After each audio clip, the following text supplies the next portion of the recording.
Smart Business. Hai, apa kabar Smart Listeners? Strategi satset. Ini bahasan yang akan kita lakukan selama lebih kurang 15 menit ke depan bersama saya Daryl Adam di program Smart Business Podcast ya. Nah, saya sudah bersama dengan orang yang expert di bidang strategi yang notabene-nya udah pindah kemana-mana tapi hobinya adalah makan. Jadi kalau misalnya Anda pengen coba makanan dari si pemilik bisnis ini, boleh nanti diinformasikan di sesi terakhir ya. Pak Abraham Victor, apa kabar? Baik. Ini kesekian kali kita ketemu. Iya Sehat? nih, sehat-sehat. Masih hobi makan? Masih sekali. Bisnis masih lancar? Masih lancar juga. Jalanin semasa sebelum COVID malah naik, walaupun semuanya begitu ya. Yeah. Tapi kan ini nggak lepas dari, saya percaya adanya faktor luck, Pak Abraham. Itu udah pasti ada dalam semua kehidupan aspek bisnis. Tapi kan nggak lepas dari strategi. Hari ini kita bahas masalah strategi satset. Oke. Diimplementasikan nggak sih di bisnis Anda ini? Strategi satset ya? Artinya apa tuh, Pak? Strategi yang geraknya cepat, responnya juga cepat, memberikan servisnya juga cepat, pelayanannya juga cepat, dan hasilnya juga diharapkan dengan cepat. Oke.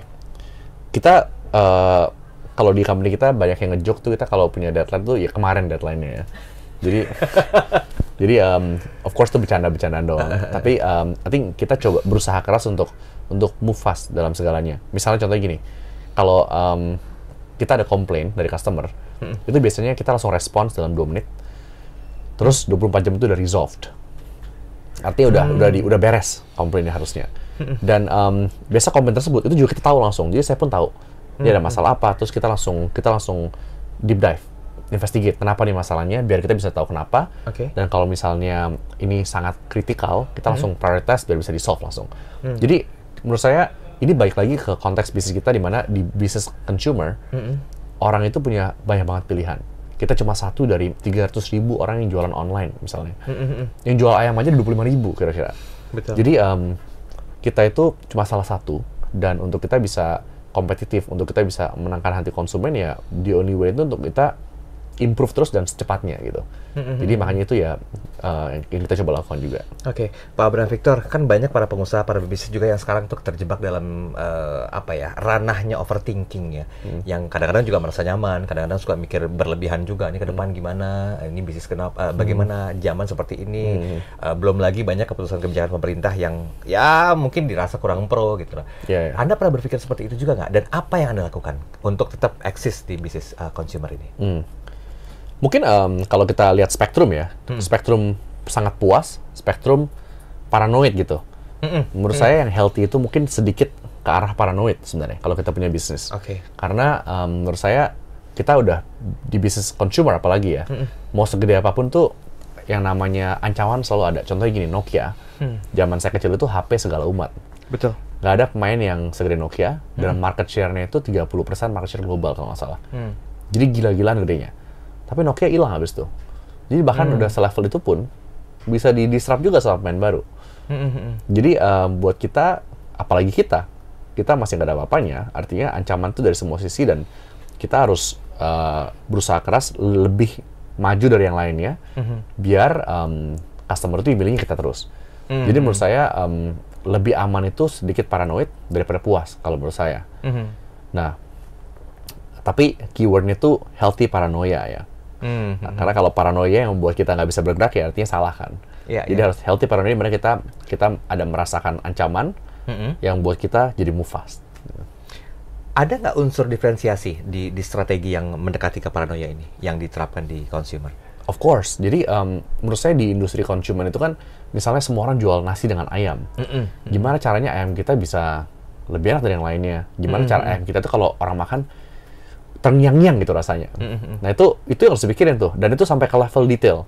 Misalnya ya, kayak waktu kita bikin hot set story, kan yang namanya ayam pedes tuh orang udah buat banyak kan. Betul. Nah kita tuh desain pedesnya itu biar bukan cuma pedes, tapi rasanya tuh bulat. Bukan cuma bulat, tapi kompleks. Jadi ada layernya. Dan yang terakhir itu ketika orang udah telan ayamnya, terus jilat tangannya, itu masih berasa aromanya. Nah, itu goal kita waktu kita bikin produknya. Itu kan mikirnya panjang tuh. Jadi menurut kita hal-hal kayak gitu tuh yang dibutuhkan untuk konsumen itu bisa suka produk kita. Oke, sebentar. Saya mau masuk ke strategi marketingnya nih, dan juga challenge strategi yang dilakukan sama bisnis Hungry ya, miliknya Pak Abraham Victor. Kita kenal ada istilah nano influencer, micro influencer, makro influencer. Ketika satu produk itu dipercayakan untuk di-expose lebih jauh oleh influencer, itu kan mostly mereka akan naik. Anda menggunakan strategi itu nggak dalam berbisnis? Mungkin bukan strategi, tapi ya kita coba semuanya. Artinya kan di dunia F&B ini paling penting itu menurut saya produk sebenarnya. Jadi kalau produknya nggak oke, itu mau di-endorse sama Pak Presiden pun nggak akan lama tahan di market. Jadi produk itu paling penting sebenarnya. Nah kalau produknya udah oke, kita tinggal mengkomunikasikan ke orang-orang biar orang-orang tuh pengen coba. Jadi dua hal kan. Pertama biar orang pengen coba. Kedua buat yang udah pernah nyoba tapi udah lama nggak nyoba biar nyoba lagi. Dua itu yang coba kita komunikasikan. Nah kemudian caranya gimana ya semuanya ya. Artinya kita explore dari mulai influencer, mulai ads di YouTube misalnya, ads di Instagram, semuanya kita explore semuanya sih. Dan itu sudah dilakukan? Sudah dilakukan. Hasilnya gimana kira-kira untuk bisa bertahan di level yang nyaman? Hasilnya lumayan. Jadi kita setiap hari jual sekitar mungkin 90.000 porsi makanan. Wow. Jadi ya not bad dibandingin waktu kita mulai. Waktu kita mulai kan 0 ya. Tapi tetap masih banyak ruang untuk kita bisa grow sih.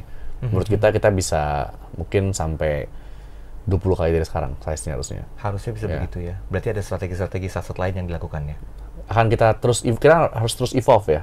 Jadi kita belum tahu semuanya, tapi kita akan belajar dan akan lebih ngerti ke depannya. Bocorin dong Pak Abram. Apa kira-kira ke depan strategi singkatnya tahun depan? Ini kan lebih fluktuatif lagi nih persaingannya. Fluktuatif ya.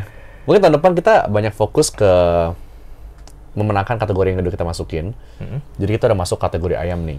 Pertanyaannya gimana cara produk kita munculkan kita itu jadi pilihan utama misalnya dibandingkan dengan pemain-pemain Amerika misalnya. Gimana caranya sih juga belum tahu nih Pak. Masih brainstorm nih di kantor ya. Ini makanya abis ini kantor. Jadi belum tahu jawabannya. Jadi masih banyak PR yang harus dikerjakan. Iya, masih banyak PR. Ya. On cam boleh Pak Abram Victor, boleh nggak dipesankan kepada para pelaku bisnis yang ada di Jakarta, khususnya di skop kecil ya, bagaimana untuk melakukan sebuah strategi yang baik dan benar, walaupun kita sama-sama belajar, karena kan kita bahasnya adalah strategi satset hari ini. Nah, mungkin bocoran ilmunya bisa disampaikan sebagai sebuah bentuk duplikasi yang akan ditiru sama para bisnis lain di luar sana di bidang consumer. Silakan. Sebenarnya kalau boleh jujur menurut saya yang paling penting itu, yang paling penting dan paling impactful itu produk sebenarnya. Jadi kalau produknya benar itu artinya customer benar suka, terus dibandingkan dengan saingan tuh produknya benar-benar jauh lebih oke dari segi semuanya ya, segi kualitas, segi value for money, dan lain-lain, maka semuanya itu lebih gampang diberesin. Tapi kalau produknya kurang, kita mau kerjain yang lain-lain pun, biasanya ujung-ujungnya turun lagi. Jadi mendingan fokus produk dulu pertama, sampai fixed, baru yang lain-lain. Sesimpel itu sebetulnya, walaupun aktualisasinya berat ya. Iya, benar. Dengan tim harus brainstorming, harus banyak lagi step-step yang dilakukan. Iya. Nggak cukup sampai di situ aja berarti ya? Iya, nggak cukup sih. Baik, tapi waktu kita udah cukup berakhir. Nah, jangan terlalu kenyang untuk mendapatkan informasi. Nanti kita akan hadirkan lagi sosok Abram Victor memberikan banyak sekali motivasi dan juga insight khususnya bagi Anda yang berbisnis consumer atau baru memulai bisnis ini. Semoga bermanfaat. Pak Abram, terima kasih waktunya. Thank you, Pak Daryl. Kapan-kapan ketemu lagi ya? Ketemu lagi. Saya Daryl Adam. Sampai jumpa. Smart Business. Lead you better.